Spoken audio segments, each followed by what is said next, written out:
नमस्कार। यहाँ पे पशुपालन विभाग की तरफ से हमारे हिमाचल प्रदेश में एक ईटीटी लैब पालमपुर, सिर्फ एक ही लैब है जो ईटीटी लैब है हमारी, वो पालमपुर में कार्यरत है इस समय। तो आज दिन तक हम जो भी कार्य कर रहे थे, पिछले 1 साल से हम फील्ड में आए। पहले ये सारे जितने भी हम भ्रूण प्रत्यारोपण कर रहे थे अपने फार्म के अंदर ही कर रहे थे, जो हमारे विभाग के फार्म्स थे। बट ऊपर से हमारे को जैसे निर्देश हुए हैं कि अब ये कार्य जो है लैब टू लैंड जैसे काम होता है कि लैब टू फील्ड होना चाहिए, तो हम जो भ्रूण प्रत्यारोपण का कार्य है वो पिछले 1 साल से अब हम फील्ड में कर रहे हैं। और उसी कड़ी में ये हमारा 6th कैंप, 6वां कैंप हम लगा रहे हैं। हमने बंगाणा से शुरू किया था।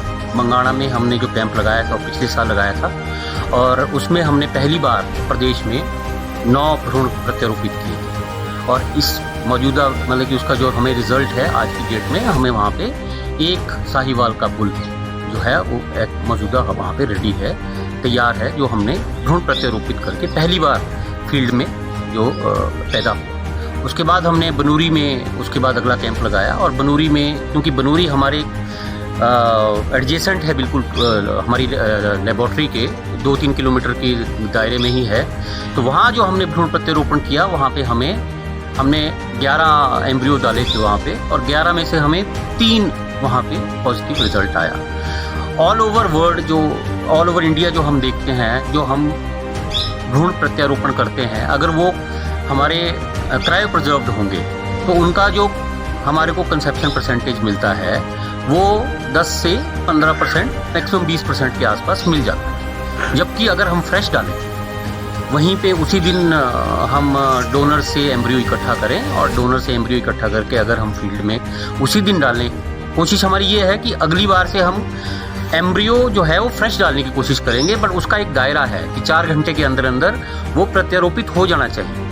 तो उसमें कई हर्डल्स हैं बीच में, इसलिए हर जगह तो हम अप्रोच नहीं कर सकते, पर हमारी कोशिश ये होगी कि जितना हमारी लैब के विसिनिटी में जितना भी कार्य है वो हम उसके थ्रू फ्रेश एम्ब्रियोज के थ्रू हम करने की कोशिश करेंगे।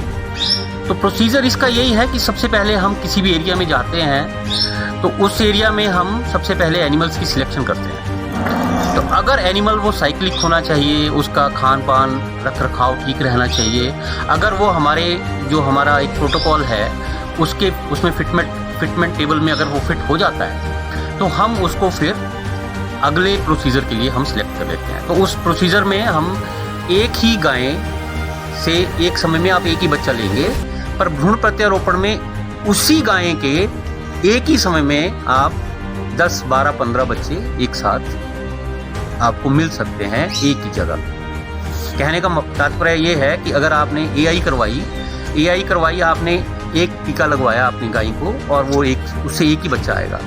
बट हम क्या करते हैं, हमारा जो फार्म है, हमारे पास अपने डोनर्स हैं, वहाँ पे साहिवाल है इस समय, रेड सिंधी है हमारे पास, तो हम उसको अपना प्रोटोकॉल लगाते हैं। एम्ब्रियो ट्रांसफर टेक्नोलॉजी का एक प्रोटोकॉल है हमारा 21 दिन का, तो उससे एक गाय से हमारे को जितने भ्रूण मिलते हैं 6, 8, 10, तो वो एक ही टाइम पे हमारे को 6, 8, 10 भ्रूण मिल गए, जो कि हम आज यहाँ पे ट्रांसफ़र कर रहे हैं। तो एक ही समय में हमारे को उस गाय ने 8, 10 जो भी बच्चे आगे आएंगे एक ही समय में मिल जाएगा। तो ये हमारा फास्ट प्रोपेगेशन ऑफ ब्रीड है।